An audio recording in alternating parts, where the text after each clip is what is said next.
JT de l'éducation vous est présenté par Microsoft.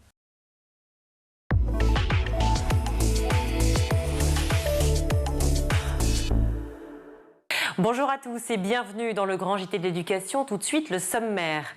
Exclure l'élève harceleur de l'établissement scolaire plutôt que priver le harcelé de cours. C'est le premier décret pris par le ministre de l'Éducation, Gabriel Attal. Une mesure longtemps attendue. On en parle dans un instant avec nos invités. Mieux comprendre votre enfant et plus particulièrement entre 18 et 36 mois. C'est l'objectif du livre J'ai 2 ans. On en parle en seconde partie d'émission avec son auteur. Enfin, vous retrouverez Malika Ménard dans Souvenirs d'écolier avec l'humoriste Stanislas Soufois-Rittner. Mais tout de suite, place à l'actualité avec Guillaume Ouattara. Guillaume, bonjour. Bonjour Virginie, bonjour à tous. On ouvre ce journal avec un nouveau drame lié au harcèlement scolaire. Un adolescent de 15 ans a mis fin à ses jours. Oui, les faits se sont déroulés hier soir aux alentours de 19h dans la ville de Poissy. Un adolescent s'est pendu au barreau de son lit. Il a été retrouvé par sa mère qui a été hospitalisée en état de choc dans la foulée. Derrière ce fait divers terrible, une nouvelle fois du harcèlement scolaire puisque l'élève venait de changer de lycée. L'an dernier, les parents avaient porté plainte pour des faits de harcèlement. Donc, une nouvelle fois, lui et sa famille se disaient victimes de harcèlement scolaire. Sandrine Bernot dos Santos, la maire de Poissy, a réagi sur le réseau social X. Elle dénonce un drame dont les circonstances restent à éclairer et elle lance un message aux harceleurs. Votre inconscience face à vos actions peut détruire des familles entières, marquer des personnes à vie, parfois même jusqu'à l'irréparable. On rappelle évidemment les numéros verts que vous pouvez noter pour le harcèlement, le 30-18 et le 30-20. Nos pensées vont bien sûr à toute sa famille et à leurs proches pour ce terrible drame. On y reviendra avec nos 2 invités dans quelques instants puisque nous consacrons notre émission au harcèlement scolaire.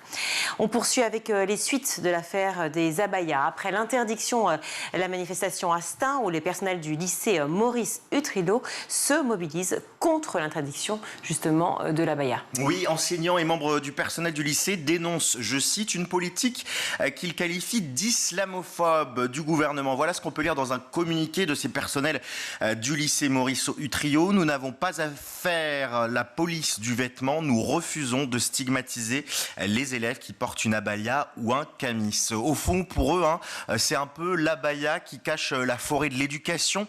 Ils écrivent ainsi: la polémique lancée par le gouvernement sur les abayas et sur les camis cherche à cacher les attaques qui sont faites contre le système public d'éducation, en particulier la baisse drastique de moyens. Ils dénoncent également le manque de moyens au sein de leur établissement pour faire cours convenablement. C'est l'une des premières réactions assez vigoureuses de personnels éducatifs face à cette décision de l'interdiction de l'abaya.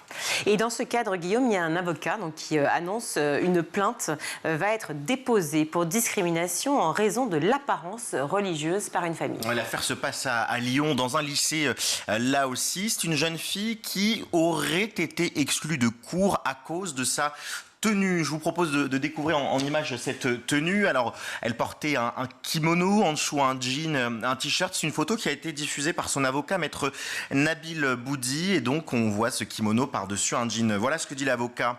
Ce cas de figure illustre les dérives, ce sont les propos de l'avocat, dangereuses que l'on pouvait légitimement attendre des récentes consignes données par le ministre de l'Éducation nationale à son administration. Voilà pour les propos du ministre. Alors Guillaume, vous avez contacté justement le rectorat et en exclusivité pour School TV, vous avez la réponse concernant cette affaire. Effectivement, l'avocat dénonçait, je cite, une exclusion de cours de la part de l'établissement en raison de cette tenue. Le rectorat, tempère. Il n'y a pas eu d'exclusion de cours, mais cet élève n'a pas été exclu du lycée. Voilà le communiqué du rectorat. Le chef d'établissement a simplement suivi les instructions de la note du ministère. Alors, le rectorat place le cadre. L'élève a effectivement été reçue par le chef d'établissement pour entamer le dialogue.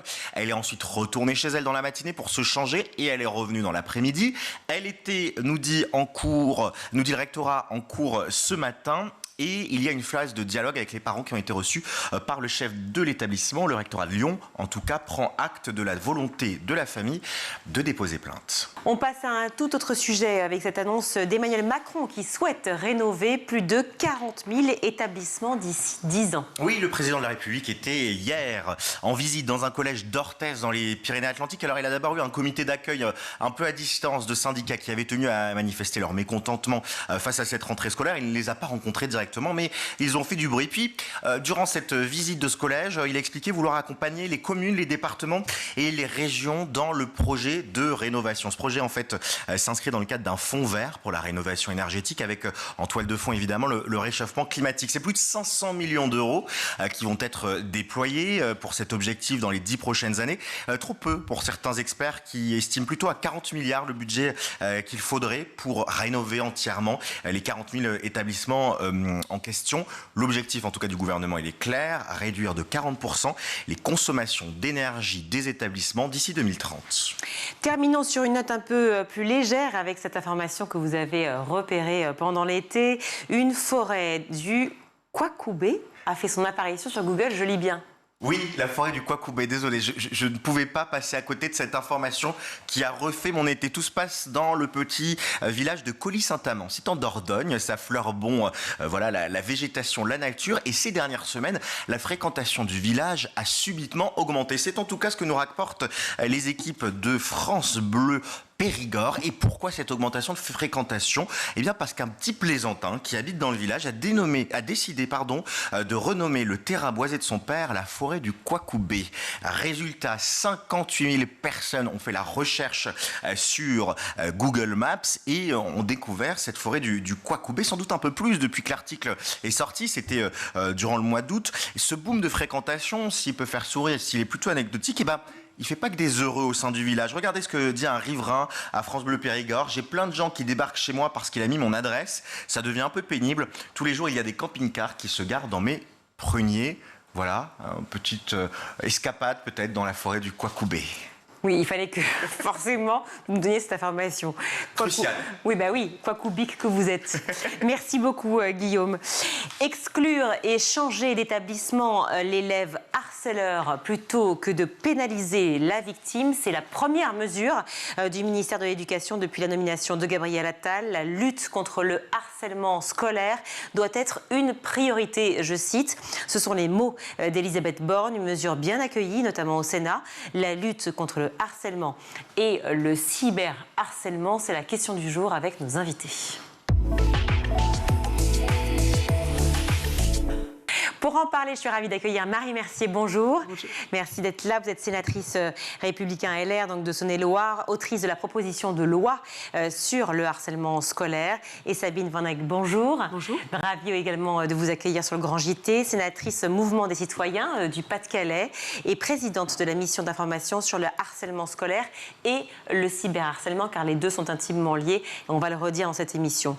Un adolescent s'est suicidé à nouveau hier à Poissy. Sa famille et lui avaient porté plainte pour harcèlement scolaire.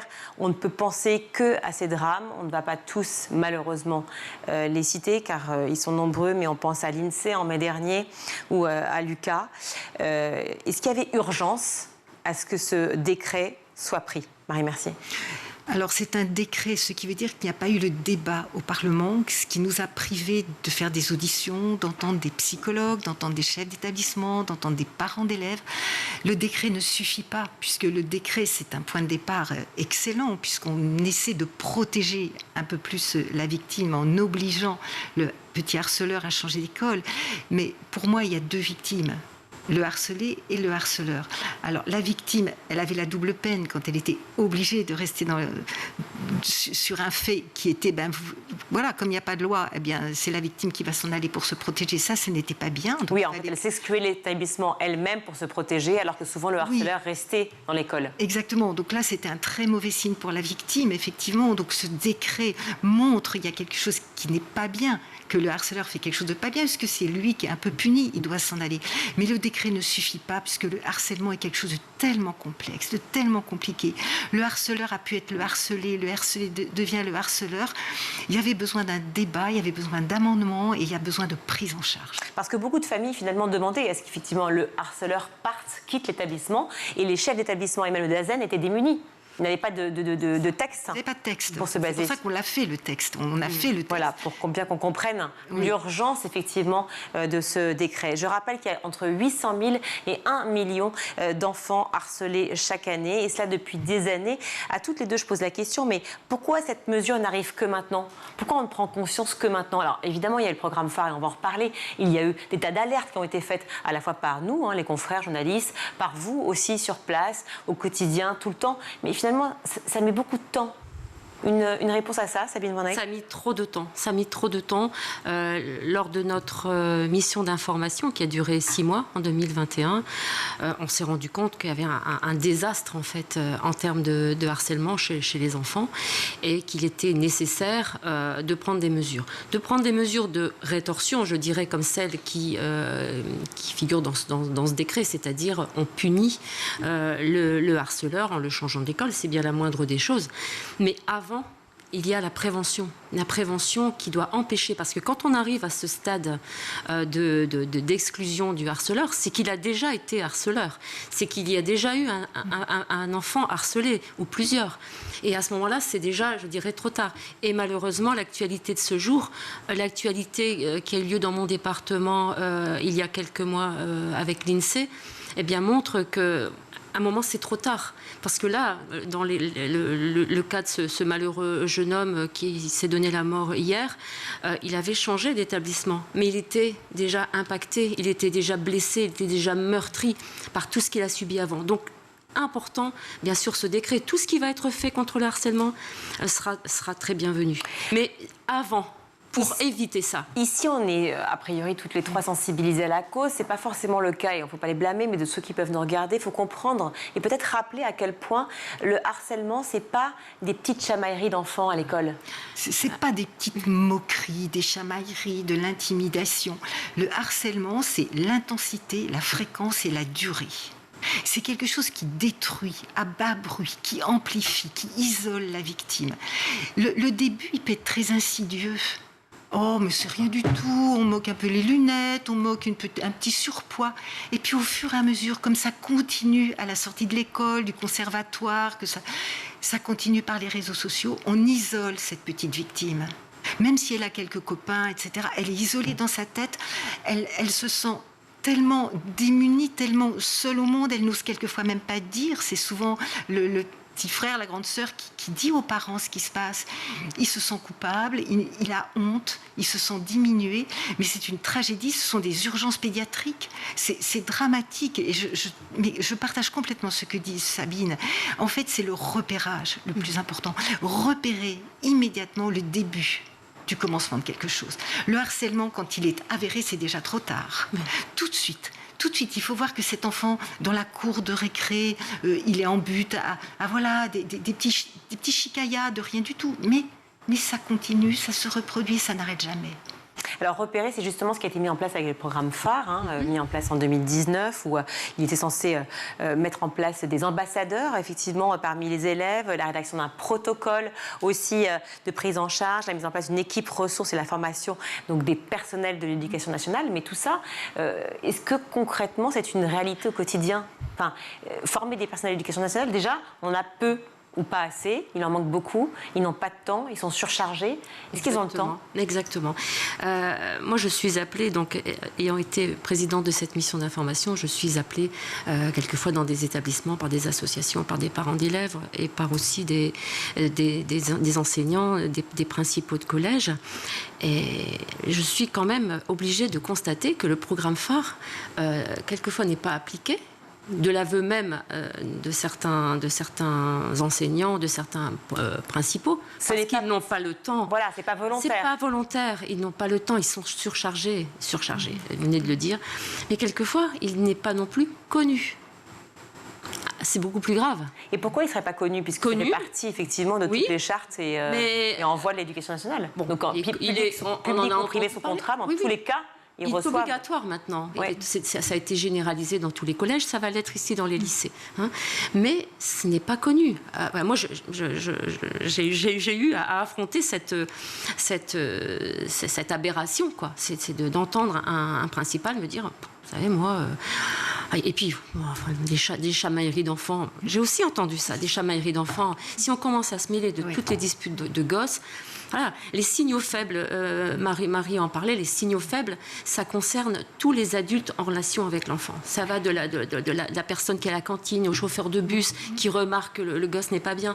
Voilà, toute la communauté éducative, toutes les personnes en contact avec les enfants doivent être alertées. On parle beaucoup évidemment de harcèlement scolaire, malheureusement, sur ce plateau, parce que ça fait l'actualité et que c'est un drame total à l'école.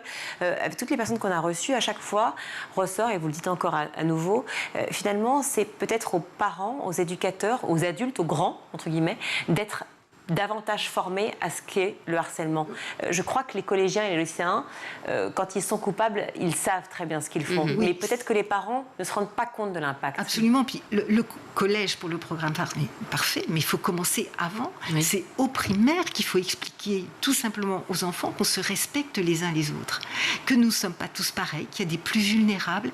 Et il faut que cette éducation commence au sein de la famille, au sein aussi de l'école, dès tout petit. Mais quand en dehors de l'école, on a l'impression que déjà les gens ne se respectent pas dans la rue, dans la société. Comment on fait pour pouvoir tout d'un coup créer une ambiance, un lieu, si vous voulez, où on maintient l'apprentissage, l'instruction et surtout on préserve ces valeurs-là de respect?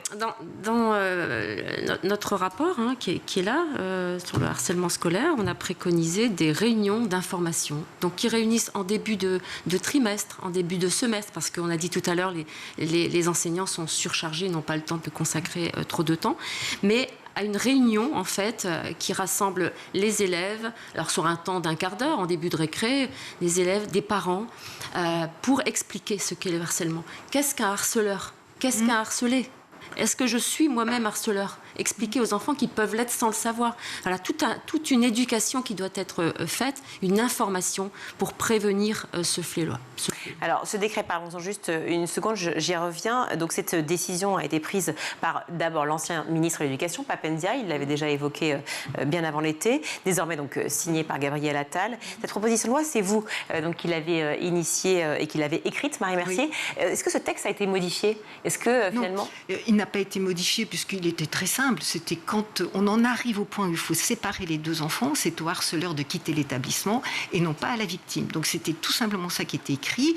Pardon de vous dire ça, mais si c'était si simple, pourquoi ça n'a pas été fait avant? Absolument. Pourquoi ça n'a pas été fait avant? Mais moi, je vais peut-être vous raconter en une seconde ce qui s'est passé dans mon département. C'est l'affaire Maël, donc ce petit garçon dont le papa a beaucoup médiatisé l'affaire. J'avais posé la question... On avait reçu en fait le beau-père. Ouais. Oui, j'avais posé cette question à la ministre qui m'avait répondu, que je lui ai dit, mais trouvez-vous ça normal que ce soit la victime de changer d'école? Elle m'a dit, pas du tout, ce harceleur. Donc j'appelle chez moi la DAZEN et je lui dis, écoutez, voilà, on a la réponse de la DAZEN, c'est à la victime de rester, au harceleur de s'en aller. Et elle me répond, mais attendez, bien sûr, le sénateur, vous êtes bien gentil, mais j'ai pas de texte. Et je lui ai dit, écoutez, on va le faire, le texte, tout de suite. Et c'est ainsi que cette affaire, la question orale, je l'avais posée le 19 février, on a déposé un texte, juste cette préconisation le 23 février, mais pour expliquer ensuite qu'il fallait aller plus loin. Il faut aller plus loin dans la démarche pour protéger ses enfants. Un enfant, tous les enfants ne sont pas harceleurs. Un enfant qui devient harceleur, c'est un enfant qui a un souci d'estime de soi. C'est un enfant qui peut être surprotégé ou au contraire vivre dans la maltraitance. Ça peut tout être. Et il faut prendre en charge ces enfants. Mais comme le disait aussi Sabine, nous n'avons plus d'infirmières scolaires. Nous avons très peu de médecins scolaires. Le personnel de l'éducation nationale, il fait ce qu'il peut, mais il n'est pas formé. Il faut qu'il fasse tout, le personnel de l'éducation nationale. Donc, c'est compliqué pour eux de repérer tous ces petits signaux faibles. Oui. Bien sûr, c'est difficile. Donc, tout le monde doit se mettre autour de la table et tout le monde doit réfléchir et surtout surveiller ces chicayas qui n'en sont pas. Et quand un enfant dit « mais je ne peux pour m'en sortir », je ne peux qu'en finir, mais c'est absolument dramatique. L'école, ça doit être sanctuarisé. C'est un lieu d'apprentissage, du vivre ensemble. Et de partage. Or, ils ne savent pas vivre ensemble. Ouais. Donc, il faut déjà tout reprendre à la base. Mais quand vous signez, donc ce décret a été pris, et tant mieux d'ailleurs, qui permet effectivement de ne pas pénaliser finalement la victime, on entend aussi, donc par vos mots, que le harceleur peut être aussi une victime par ailleurs. Ce qu'on entend très bien. Mais que se passe-t-il pour le harceleur? C'est-à-dire qu'en fait, les parents aussi peuvent se retrouver dans une situation difficile, évidemment choqués par ce qu'a fait leur propre enfant, mais ils ont besoin aussi peut-être évidemment de l'aider, de l'accompagner, mais aussi de l'inscrire dans une autre école. Comment on fait ? Alors, comment on fait ? C'est vrai que c'est compliqué, parce que quand c'était la victime qui changeait d'école, on ne se posait pas la question. On disait, il faut qu'il change d'école, mais lui aussi, il fallait qu'il change le bus, changer tout son petit quotidien. Là, le harceleur change d'école. Donc, c'est un petit signe que, il s'est passé quand même quelque chose. Les parents doivent accepter aussi que leur enfant n'a pas tout fait bien, le considérer comme ayant un souci. Souvent, c'est des enfants qui ont une très faible estime d'eux-mêmes. Ils sont en souffrance, et donc, ça fait comme une sorte de miroir. Ils repèrent un enfant vulnérable, ils repèrent quelque chose, ils assurent une sorte de puissance vis-à-vis de cet enfant-là, cet enfant plus faible, qui semble les rassurer. Mais en fait, ils s'aperçoivent qu'ils ne vont pas mieux après, donc ça va continuer. Donc il faut une prise en charge psychologique, voire psychiatrique, des deux. La victime, on comprend, mais le harceleur aussi. Pour moi, c'est vraiment, l'auteur est une victime. Un directeur d'établissement est obligé d'accueillir un enfant harceleur si le département, par exemple, ou c'est la mairie. C'est le maire qui est en charge de l'accueil des enfants. Donc le maire signe une dérogation en disant j'accepte que cet enfant n'aille pas dans ma commune, et le maire d'accueil doit accepter d'accueillir cet enfant. En général, ça se passe entre élus, entre maires qui connaissent la vie, parce que ce sont des élus de terrain. Ça se parle souvent. Les chefs d'établissement peuvent refuser ou pas un élève qui a été dit harceleur ? Je ne pense. On verra dans la pratique. Parce que le décret est sorti, c'est très bien. Il faut que l'application soit effective et qu'elle soit bien menée. Il ne s'agit pas... tous les projets, tout ce qui est prévu est bienvenu. Mais dans l'application, ça se passe comment ? C'est ça. Et là, on parlait d'un harceleur, mais souvent, c'est un effet de groupe. C'est plusieurs enfants qui s'en prennent à une petite victime. Parce qu'il y a l'effet de groupe, le fait d'appartenir à un groupe d'oppresseurs, quelquefois, rassure un enfant un peu plus fragile. Donc voilà, il y a aussi un effet de groupe. Dans mon département, 2 mots, j'ai initié une table ronde avec les services de police, de gendarmerie, le préfet, l'éducation nationale, pour vraiment prendre en compte toutes ces questions de harcèlement et agir. Donc, il y a des mesures claires aujourd'hui qui existent avant même ce décret. Des mesures très précises contre le harcèlement. Qu'est-ce qu'il y a ? Les brouillons, il y en a 2. Il y a 30-20, il y a 30-18. 30-18, il y a la journée... Ça, 30-20-30-18 sont des numéros d'appel. Oui, des numéros d'appel. Des mesures claires que l'on peut prendre contre il y a un protocole. Il y a un protocole, un signalement. Il y a le signalement du principal.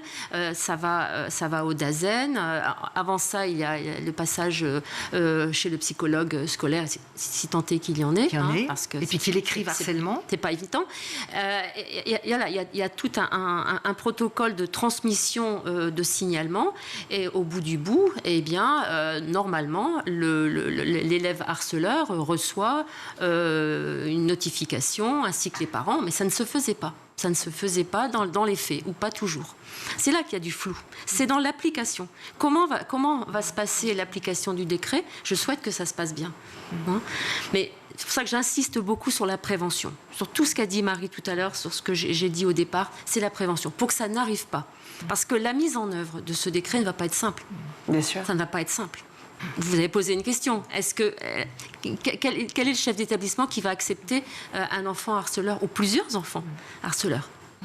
Et puis, ça recommence ailleurs si on ne le prend pas. Aussi un enfant qui a été harcelé. Il a besoin d'être. Ça a été le cas, malheureusement, hier soir, de cet enfant qui s'est donné la mort à Poissy. Il avait changé d'établissement quelques jours après la rentrée, donc les vacances ont eu lieu quelques jours après la rentrée. Et donc, cela pose aussi un autre problème qui est très grave. Je l'ai rappelé dès le départ de notre échange, Sabine Van Heghe, vous êtes effectivement à la fois sénatrice Pas-de-Calais, mais présidente de la mission d'information sur le harcèlement scolaire et le cyberharcèlement. Et en fait, c'est intimement lié, car le harcèlement à l'école se déplace souvent sur les réseaux sociaux et donc dans la vie et rentre au sein des familles. Il rentre dans la maison, il rentre dans la chambre du gamin. Il n'y a plus aucun répit. Aucun répit. Ça le hante, ça le mine. Moi-même, dans ma commune, je suis allée voir un gamin qui ne l'a pas dit tout de suite à sa maman. Sa maman l'a découvert quand il a commencé à se scarifier, etc. Enfin, ça durait depuis des mois et des mois, parce que les enfants ne veulent pas non plus inquiéter les parents. Donc, ils reçoivent des messages. Vous savez que la maman de l'INSEE, cette malheureuse petite fille, continuent de recevoir des messages haineux et des menaces de mort. Oui, on a même le maire, les élus qui en reçoivent. C'est incroyable. La maman de la victime. Oui. Et ce qui est fou, c'est qu'il n'y a aucun moyen d'arrêter ce harcèlement qui continue, après la mort de cette jeune fille. Et ça impacte toute une famille. On dit que ça impacte 1 million d'enfants. 1 million d'enfants, c'est 4 millions de Français qui sont impactés. Puisqu'une famille, c'est environ 4 personnes. Donc c'est en souffrance. C'est 4 millions de personnes qui souffrent. C'est vraiment une cause nationale. On s'occupe beaucoup de protection des mineurs, mais vous savez, j'ai envie de vous dire, finalement, ce qui est mineur, ça reste mineur. Ça, c'est très bien qu'on se saisisse comme ça du harcèlement. C'est parfait. Là, c'est déjà un peu trop tard pour ces victimes-là. Mais il faut continuer. Ce sont les citoyens de demain. Ils auront quelle confiance après dans la justice, dans l'éducation, s'ils n'ont pas été remis dans le droit chemin puisqu'ils ont fait des erreurs ou pas pris en charge, ils étaient en souffrance. Ensuite, ça fait des adultes qui vont pas bien. Faut-il imaginer que la justice puisse entrer dans l'école, dans le sanctuaire de l'école? C'est une question que je pose. La justice, peut-être pas, mais déjà, il y a les services de police, de gendarmerie, qui peuvent quand même avoir un impact. Ils font des exposés devant les élèves, ils les expliquent, ils font des interventions. Je veux dire, la justice y entre, c'est pas tellement son rôle et sa place. Donc c'est un délit. Donc à partir du moment où c'est un délit, ça doit être jugé. Et toute la difficulté, ça va être de maintenir ce terme de harcèlement. Moi, c'est ce qui m'inquiète un peu. C'est qu'ensuite, on se cache vers d'autres termes. Pour ne pas qualifier de harcèlement, donc pas de délit, pas de justice, on mettra, intimidation, on mettra d'autres mots pour se dédouaner. Et ça, je trouve ça une dérive qui pourrait être extrêmement dangereuse pour nos enfants. Quand on a mis des mots, quand déjà l'enfant ou les parents ont porté plainte. Parce que le problème aussi, c'est qu'on a déjà des chiffres, je les rappelle pour ceux qui nous regardent, entre 800 000 et 1 million d'enfants harcelés chaque année, qui est un chiffre déjà absolument colossal, énorme. Vous disiez que ça représente 4 millions d'individus français, puisque c'est une famille composée de 4 personnes, en gros, qui est impactée. Mais enfin, ce sont ceux qui ont déclaré un cas de harcèlement. Pour combien qui n'ont pas déclaré? Je pose la question. Combien? On ne saura jamais. On ne saura jamais. Mais quand on arrive, déjà, c'est ceux qui ont réussi à franchir le pas. À oser aller jusqu'au dépôt de plainte. Voilà. Donc c'est comme les violences intrafamiliales. C'est énorme. Ce chiffre, on appelle ça le chiffre gris. Celui, on ne saura jamais. On ne saura jamais. L'impact des écrans, parlons-en, puisque effectivement, le cyberharcèlement, c'est très important. On le sait, on le voit. On a parlé pour beaucoup de sociétés qui ont été impactées par ça, et qui est tout à fait malheureux. Mais enfin là, on parle vraiment de la sécurité et de la vie de nos enfants. Le cyberharcèlement, c'est ça. C'est du harcèlement quotidien, incessant vers les enfants. Oui. Pas de respiration, pas de pause. C'est sans cesse. C'est une personne vis-à-vis d'une autre, puis finalement c'est un groupe. Un groupe qui se choisit un bouc émissaire. C'est la curée et c'est sans fin. On a récemment voté une proposition de loi pour protéger les mineurs face à la haine en ligne. Donc ça, c'est une bonne chose. On a avancé quand même, c'est-à-dire une majorité numérique à 15 ans et obliger les réseaux sociaux à diffuser des messages de prévention. C'est déjà une avancée. En tout cas, c'est une prise de conscience. Est-ce que vous pensez que cette prise de conscience, elle est valable partout? Par exemple, vous êtes donc sénatrices toutes les deux. Comment ça a été accueilli au Sénat? Ceux qui vous entourent n'ont pas forcément 15-20 ans. Comment a été accueillie justement cette problématique du harcèlement? Mais bien, puisque dans l'unanimité. Mais oui, il y a des mamans, des papas, des grands-parents. Des grands-parents qui... Tout le monde a conscience? Tout le monde a conscience. Dans toutes les familles, vous avez un cousin, quelqu'un, un voisin. Tout le monde connaît quelqu'un dont la vie est complètement gâchée, détruite par du harcèlement, qu'il soit en ligne ou qu'il soit physique. Donc là, vraiment, la prise de conscience, et on peut s'en féliciter, elle devient très importante. Mais les réseaux, le net, c'est un royaume sans roi, sans loi, sans frontières. Vous avez l'impression que vous allez couper quelque chose et c'est une pieuvre, ça repousse. Je voudrais ajouter aussi que les parents ont un rôle à jouer. Les parents ont un rôle à jouer. Quand on met un portable entre les mains d'un enfant de 12 ans, on a une responsabilité vis-à-vis de ce qu'il va regarder. Il y a des dispositifs qui permettent de contrôler, le contrôle parental, ça existe, qui permettent de mesurer le temps d'écran et de voir aussi les sites visités, etc. ce n'est pas de l'intrusion dans la vie privée de l'enfant que d'aller voir de temps en temps, de manière vraiment inopinée, d'aller voir ce qui se dit. Moi, je suis désolée, on a la responsabilité de nos enfants et les parents doivent avoir une vue sur ce qui se passe sur les écrans de leurs enfants, de leurs jeunes enfants. Alors, dans les faits, effectivement, c'est pas une réalité. C'est une arme, c'est pas une réalité. C'est une arme, ce petit téléphone. On peut aller partout. C'est le meilleur, mais c'est aussi le pire. Vous voyez, on essaye de protéger les enfants des sites pornographiques gratuits. Ça ne fonctionne pas. Ça ne fonctionne pas. Et donc, comment les protéger aussi pour ça? Parce que finalement, on le sait, même si vous protégez vos enfants, vous les empêchez d'aller sur TikTok, Instagram, Facebook ou autre, ils trouveront les moyens. Mais il faut c'est le mot de la fin. Responsabiliser les sites. Ce n'est pas aux enfants de se protéger eux-mêmes. Ce n'est pas. Bien sûr, les parents contraindre peuvent les sites. Mais il faut contraindre les sites. C'est au site de respecter la loi et au site d'aider à la protection des enfants. C'est pas un marché, l'enfance. Le cerveau est en construction. C'est quelque chose qui mérite une protection. Le ministre absolue. de l'Éducation va vous suivre sur cette question? Écoutez, nous, en tout cas, on va le suivre. On ne va pas le lâcher. Ça, c'est certain. Formidable. On va le contraindre. Merci mille fois, Marie Mercier et Sabine Van Egg, d'avoir été avec nous sur le plateau du Grand JT. Merci. Merci. Je rappelle les numéros verts, le 3018 et le 3020. En cas de harcèlement, bien sûr, ils sont à votre écoute pour vous aider, vous informer et vraiment, n'hésitez pas. Merci beaucoup d'avoir été avec nous. On marque une courte pause, on se retrouve.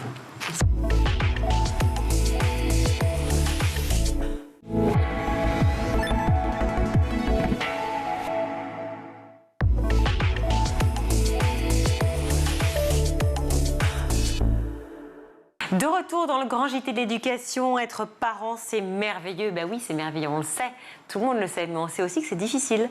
C'est pas tous les jours facile à gérer entre les rires et les moments de bonheur. Eh bien, il y a toujours quelques petits moments de tempête, même voire des grands moments de tempête. Alors, on se pose des questions. Comment réagir face aux crises et aux larmes ou aux bêtises de nos enfants? Comment être pédagogue surtout, comment les comprendre, nos fameux enfants, et savoir ce qu'ils ressentent.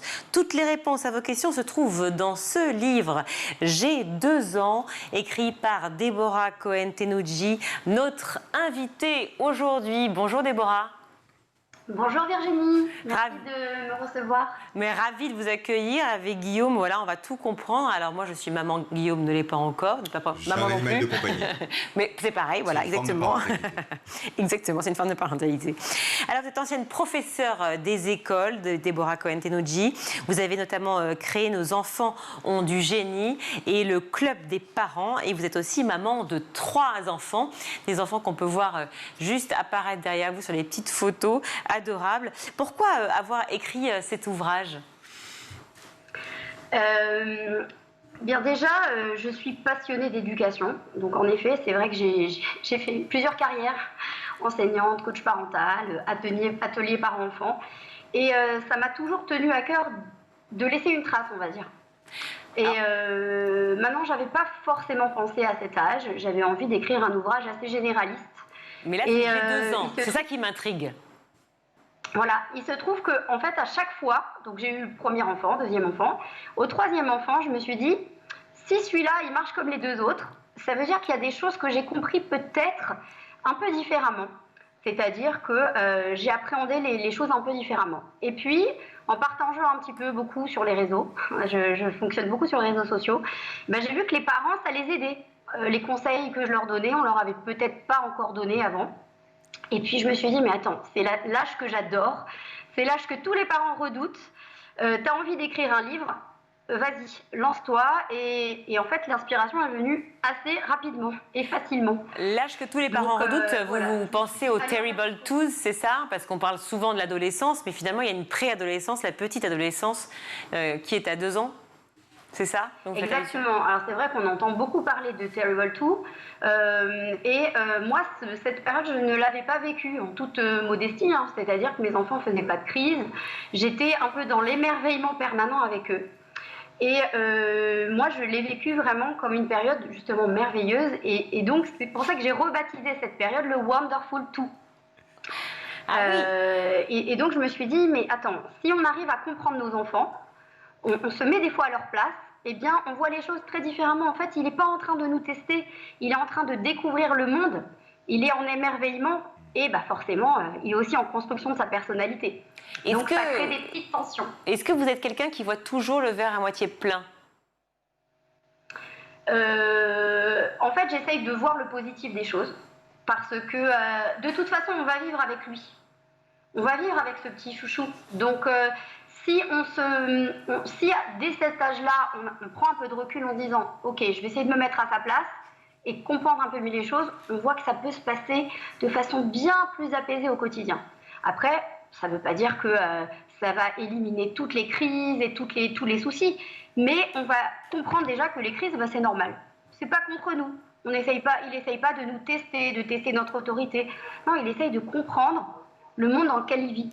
Tout à coup, il a un magasin de chocolat devant lui, c'est le monde, et on lui dit « Tu fais pas ça, tu manges pas ça, tu goûtes pas ça ».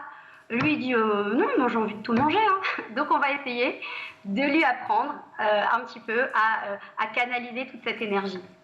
On parle beaucoup de l'éducation positive, notamment ici sur ce plateau. Vous recevez souvent, Virginie, des défenseurs et des gens qui sont opposés. Qu'est-ce que vous en pensez, vous, de cette éducation positive qui, pour résumer, consiste à ne jamais blesser un enfant dans son ego, ne pas, enfin, je décris peut-être de manière un peu caricaturelle, mais voilà, ne jamais contrarier l'enfant, ne pas le punir, etc. Est-ce que vous êtes de cet avis-là ou pour vous, au contraire, la manière dont grandit l'enfant, ça passe par la punition ?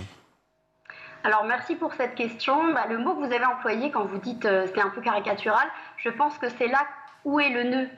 C'est qu'en réalité, on essaye d'opposer deux formes d'éducation, une plus traditionnelle et une plus on va dire, actuelle.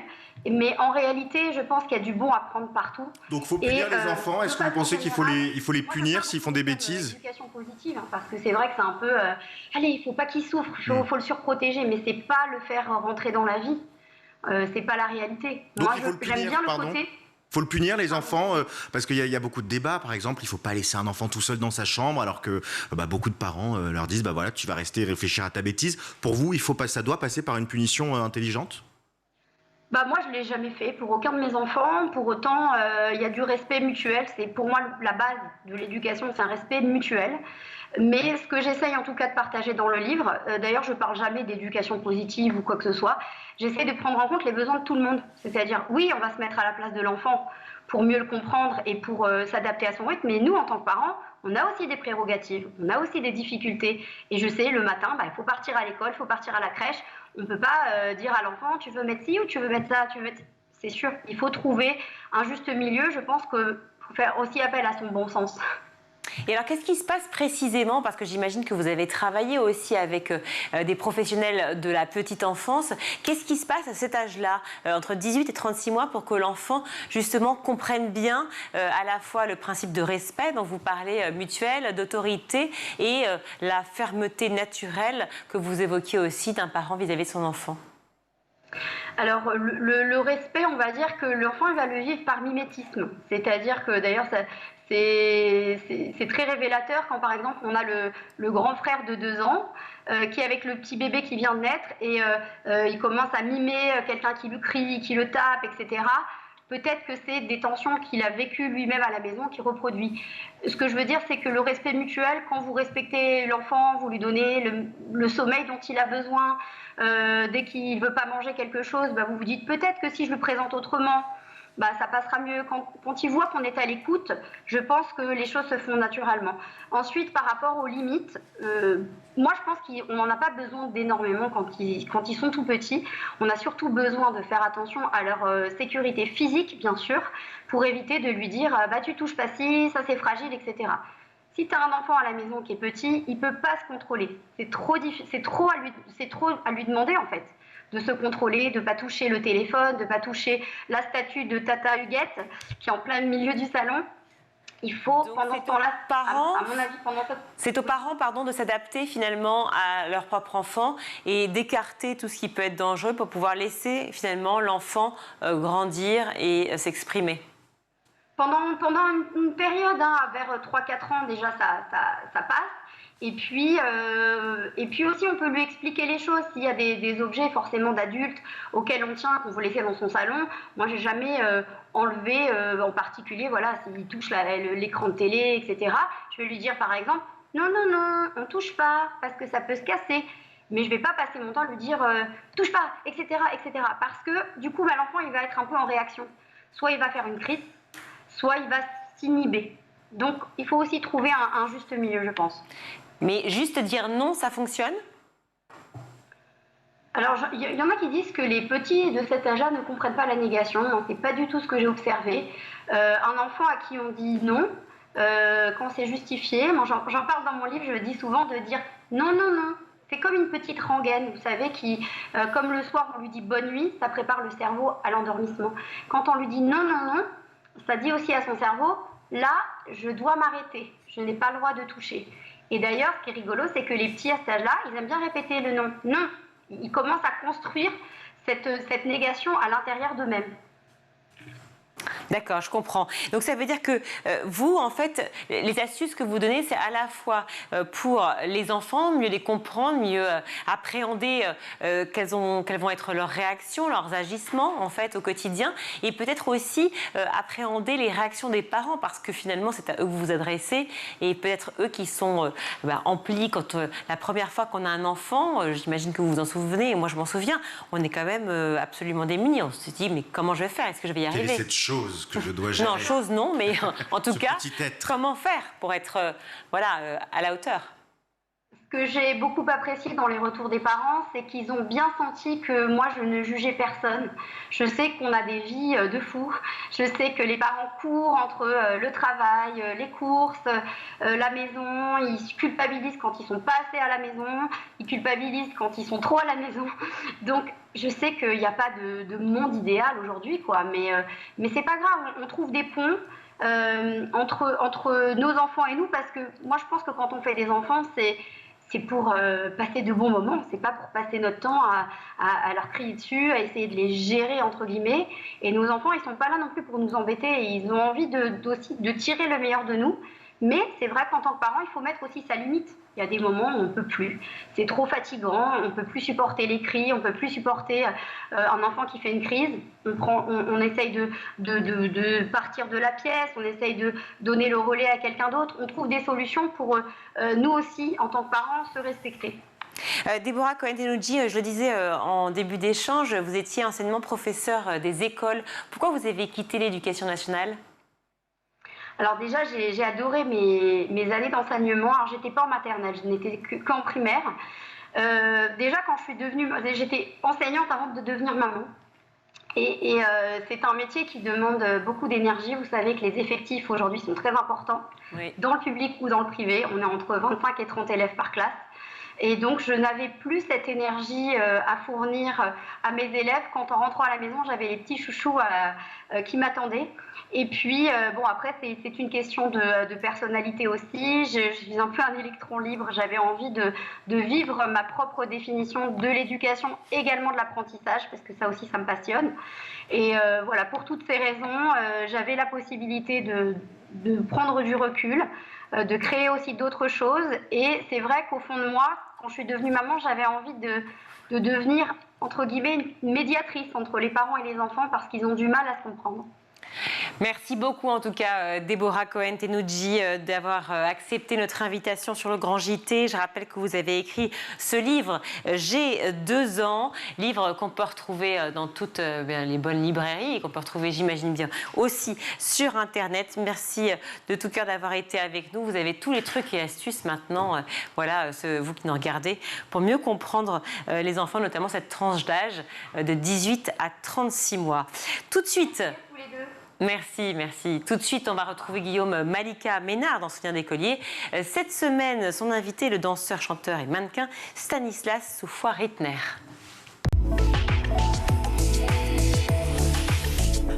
Aujourd'hui, tu es chanteur. Est-ce qu'il y avait un autre métier que tu rêvais de faire jeune ? Il y a tellement de métiers. J'ai commencé par dire à ma mère que je voulais être pilote d'avion de chasse. Ah oui, comme ça ? Ouais. T'avais vu un film Top Gun, non, je rigole. Voilà. Et ce métier, pour moi, c'était vraiment le goal. Mais après, ma vision s'est dégradée. Et donc, du coup, je me suis dit, bon. Après, pardon, j'ai voulu être gendarme motorisé. Ouais. Parce que je fais de la moto et j'adore la moto. Mais les ordres, c'est pas trop mon truc. Donc, je me suis dit, bon, on va On était dans les moyens de déplacement, quand même. Ouais, quand même. Et sauver les gens, quand même. Enfin, voilà. Ouais. Et après, je me suis dit, en fait, non, je vais être dans le milieu artistique. J'ai voulu être chorégraphe. Et en fait, de là, j'ai fait de la comédie musicale. Et de là, ça m'a emmené au chant. J'ai découvert le chant. Et en fait, je me suis dit, en fait, tout comme mes admirations et mes inspirations, Gene Kelly, qui sont des grandes personnes, en fait, je me suis dit, je veux monter mon show, moi aussi, à l'américaine. Et être chanteur, danseur, comédien et mannequin. Tu fais aussi du mannequin, mannequinat, pardon. Exactement. Tu quittes la Bretagne pour Paris. Ouais. Et là, tu lances vraiment ta carrière, enfin, ton apprentissage artistique. Ouais, tout à fait. À l'âge de 17 ans, je suis arrivé sur Paris. J'ai fait une école de comédie musicale sur 3 ans qui m'a permis de sortir diplômé en chant, en danse et en théâtre. Et ensuite, j'ai enchaîné avec 1 an dans la plus grande école d'Europe de danse street qui s'appelle la Juste Debout School. Et là, on apprend toutes les danses en général très street, breakdance, hip-hop, lock, pop. Pop, c'est la danse que faisait Michael Jackson. Ouais. Et on apprend aussi l'histoire de la musique. Et c'est ce qui me donne envie de groover et c'est ce qui me donne envie de... Parce que du coup, on passait nos temps à danser sur ce genre de chansons très groovy. Et je me suis dit, mais en fait, c'est ce qui manque en France, des chansons très groovy, très fun, qu'on savait faire avant. Et mon but, je me suis dit, en fait, c'est montrer aux Français qu'on est capable de ce genre de choses. T'as un vrai parcours artistique, vraiment complet. Ça te vient d'où, cette fibre? Il y a quelqu'un dans la famille? Bien sûr, ouais. Ma grand-mère et ma mère. Ma grand-mère a toujours été un peu dans le milieu artistique. Elle pianotait, elle peint, elle fait beaucoup de choses, très douée de ses mains.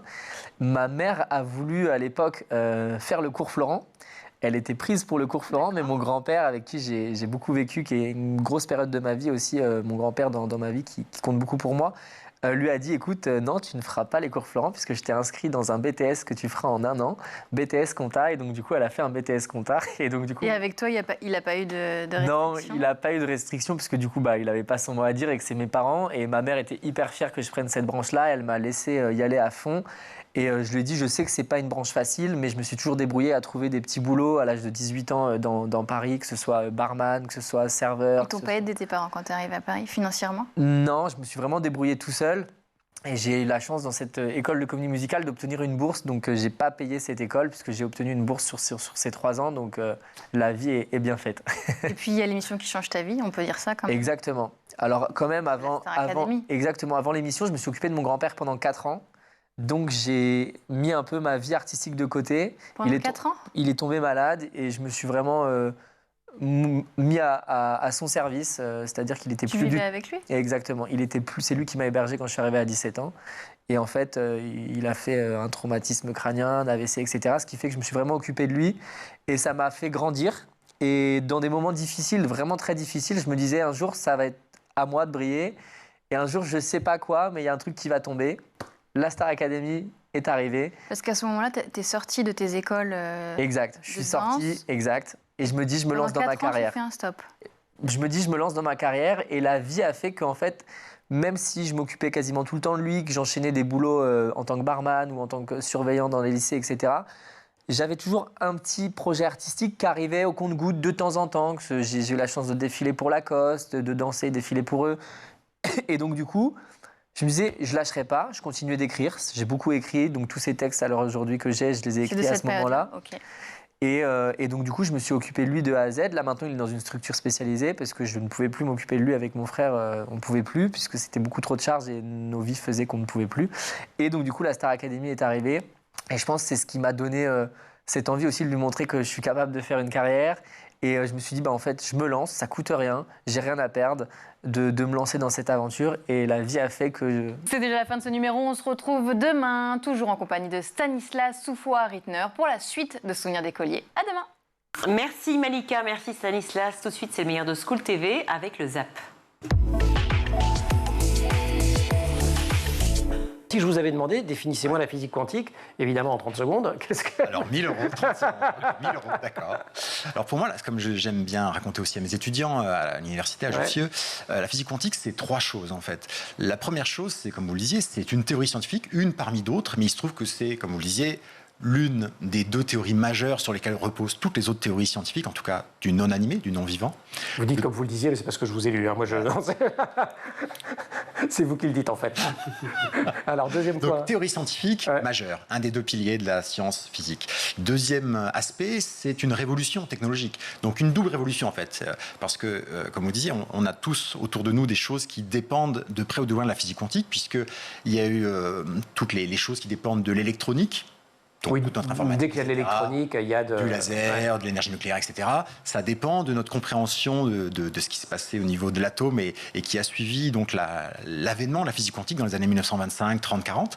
Donc ça, c'est la première révolution quantique qui a suivi son avènement. Et là, depuis une trentaine d'années, on est plongé dans une deuxième révolution quantique à grands coups d'ordinateurs quantiques, de cryptographie quantique, de capteurs quantiques.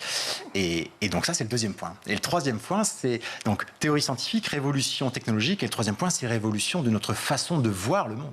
Révolution conceptuelle qui intéresse principalement le grand public, mais également les philosophes et les artistes. Parce que la physique quantique a remis en cause toutes nos certitudes. Certitudes sur la matière, ce qu'elle est vraiment, sur la lumière, sur l'absence, le fameux vide quantique quand il n'y a plus rien, donc sur le contenu, sur le cadre aussi, sur ce qu'est le temps, sur ce qu'est l'espace, mais également sur notre rapport au monde, notre accès au monde, à quoi a-t-on vraiment accès? Et le Web 3, alors, qu'est-ce que ça va changer dans nos vies par rapport au Web 2? Alors le Web 3, c'est la nouvelle frontière, c'est la frontière de la propriété. En fait, ce qu'on dit dans le Web 3, c'est que chacun va pouvoir avoir la capacité d'être propriétaire de ses données, de sa navigation, de ce qu'il fait sur Internet. Finalement, c'est la traduction de ce qu'on vit tous les jours dans la vie physique. Aujourd'hui, chacun est propriétaire peut-être d'un logement, d'objets chez soi, etc. Mais sur Internet, on est finalement utilisateur et tout ce qu'on fait, toutes nos données sont captées par les géants du web. Donc chez nous, c'est les géants américains, mais en Chine, c'est les géants chinois. Et finalement, on n'a pas la propriété de ces données. Et ces géants-là finalement construisent leur business sur l'économie de l'attention et sur la captation de ces données. Donc le Web 3, c'est la fin de ce modèle. Et c'est l'émergence d'un nouveau monde qui est celui de la décentralisation de la propriété. La propriété, c'est pas juste pour quelques géants, mais c'est finalement pour tous. 100 agents parcours emploi compétences, ça c'est quoi? Alors ça, en fait, c'est c'est une belle initiative. Moi, je suis très contente de l'avoir faite. C'est des gens qui sont au RSA, qui viennent rentrer dans le RSA. C'est-à-dire qui viennent juste donc on a proposé un parcours emploi compétences par collège. C'est-à-dire qu'on les a sélectionnés, hein, c'est pas le premier. On a vu s'ils étaient intéressés, parce qu'on a besoin toujours de gens qui remplacent. On a une population qui est aussi vieillissante, donc au niveau des cantines. Donc c'était l'occasion de les former sur 2 ans. Et puis évidemment, pour certains, de prendre le relais de gens qui vont partir à la retraite. Donc c'était aussi leur assurer un avenir, parce que souvent, quand on rentre dans le RSA, il faut être accompagné très rapidement pour s'en sortir. Il y a beaucoup de gens qui veulent, mais donc c'est le petit coup de pouce qu'il y a. Et on a eu vraiment des très jolies histoires. Enfin, voilà. C'était, il y en a une en tête que vous pouvez raconter? Ah oui, enfin, il y en a plusieurs, mais il y en a une qui m'a particulièrement touchée. Une maman solo qui n'avait plus de travail, elle n'avait plus ses enfants. Elle n'avait plus de logement. Donc évidemment, le fait de retrouver du travail, d'abord c'était pour elle aussi retrouver une dignité, parce que c'est ça en fait, c'est retrouver la dignité par un travail, et puis du coup elle a pu avoir un logement, et puis récupérer ses enfants, et maintenant elle est embauchée. Donc vous voyez, ça c'est... évidemment, on voudrait que ce soit tout le temps comme ça. Bien sûr. Mais c'est des petites victoires du quotidien, j'imagine. Ah oui. On a parlé dans la première partie de manière un peu générale de comment le Web 3 allait changer nos vies de manière très concrète. Qu'en est-il de l'accès aux connaissances, de l'éducation? Est-ce que vous voyez déjà un impact aujourd'hui, Jérémy Giraud? Alors aujourd'hui, on est dans une phase encore assez précoce sur le thème de l'éducation. Je dirais que les secteurs qui ont été les plus impactés, c'est avant tout le secteur financier, tous les secteurs liés à la compliance, au légal. Et sur l'éducation, on a déjà des initiatives qui sont intéressantes, mais on est, disons, un peu plus tôt. Ce qu'on voit néanmoins, c'est qu'il y a, quelques dynamiques qui reviennent. La première, c'est la création de jeux, en fait, l'usage de la gamification pour inciter les élèves, notamment en primaire ou au collège, à être plus actifs pour apprendre certaines matières. Parce que la nouvelle génération apprend différemment que la dernière, vous pensez, avec le Web 3 ? Oui, tout à fait. Alors je pense que le Web3 contribue parce qu'il change complètement la manière d'avoir des récompenses en matière de gamification. Tout le principe de la gamification, c'est je récompense l'utilisateur, l'apprenant, en lui donnant une carotte qui va l'inciter à continuer à jouer et à apprendre. Le souci, la limitation avec le Web 2, disons, c'est que cette récompense, elle est abstraite. On va gagner des points sur un jeu, on va gagner, que sais-je, des quêtes, peu importe. Le Web 3, on peut donner des récompenses beaucoup plus concrètes. On peut, par exemple, nouer des partenariats avec des théâtres, des cinémas, des librairies, et automatiquement, dans l'application, permettre aux élèves d'avoir tout de suite des récompenses qui sont factuelles, en dur, ancrées, qui ne sont pas de la théorie.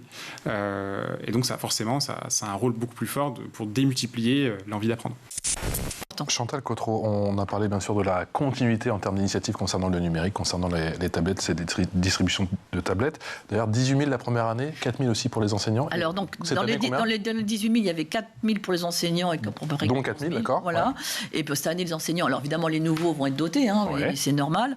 Et puis, cette année, à peu près 12 000 tablettes. Alors, on évolue, parce qu'on avance en marchant, comme je dirais. Ouais. On a doté, en fin d'année dernière, on avait doté les CPE qu'on avait besoin. Parce que, et puis cette année, on va vers les élèves allophones, parce que c'est important. Ouais. Donc on va les doter. Et puis on fait des retours d'expérience. On fait des rétex avec les parents d'élèves, avec la fédération de parents d'élèves, avec les enseignants, avec les principaux, pour justement améliorer les choses. Voilà, parce que on n'est jamais parfait le premier année. Et c'est le département qui s'occupe de ces rétex ? Ah, bien sûr. Les retours d'expérience. Très bien. Sûr. Mais donc, toujours accompagner l'éducation nationale, c'est nos vrais. Moi, je souligne. On travaille main dans la main. On a bien compris que. Main dans la main parce que. On sait que des fois, il y a des petites frictions. Non, pas la Seine-Maritime, mais on reçoit un petit peu tous les départements, toutes les régions. Ça fonctionne en bonne intelligence. Château solitaire dans le miroir, qui fut d'abord un phénomène de librairie. Effectivement, un best-seller au Japon, plus d'1 million d'exemplaires écoulés. C'est un roman jeunesse de Mizuki Tsujimura qui est sorti en 2017. Il a même remporté plusieurs distinctions. Parmi la plus célèbre au Japon, c'est le prix des libraires. Il a été adapté en France et il sort enfin au cinéma aujourd'hui. Est-ce que vous voulez savoir de... Ouais, volontiers. Un petit résumé. Mieux. En gros, on suit l'histoire d'une jeune fille qui entre tout juste au collège et elle subit un harcèlement de ses camarades. Elle ne sort plus de chez elle. Elle est repliée sur elle-même et sa vie va basculer lorsqu'elle va rencontrer d'autres adolescents dans un château et le château va avoir des conséquences extrêmement importantes pour l'histoire. Vous avez la bande-annonce ? Allons-y, on regarde. C'est un château ? Oui, tu as l'immense privilège d'être invité dans ce lieu incroyable. Ce sera l'occasion de faire un vœu qui sera exaucé, quel qu'il soit. À toi de décider comment tu veux utiliser cette clé. La décision t'appartient.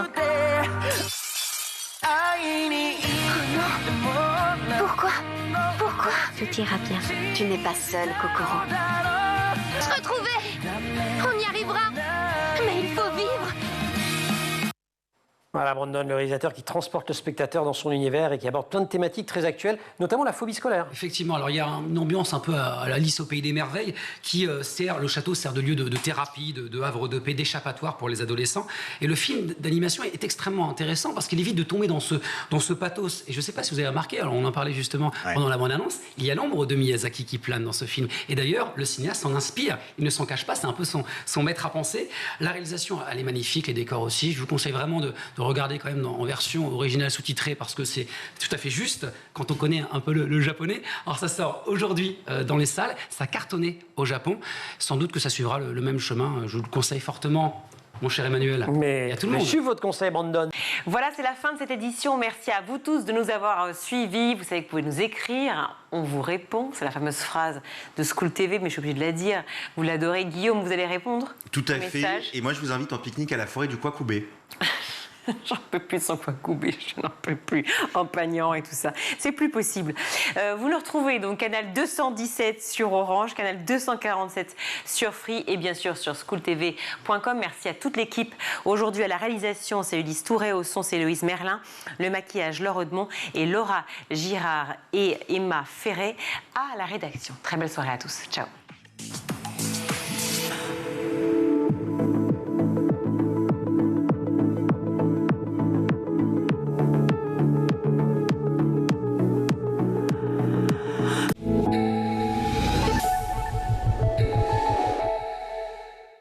Vous avez regardé le Grand JT de l'éducation avec Microsoft.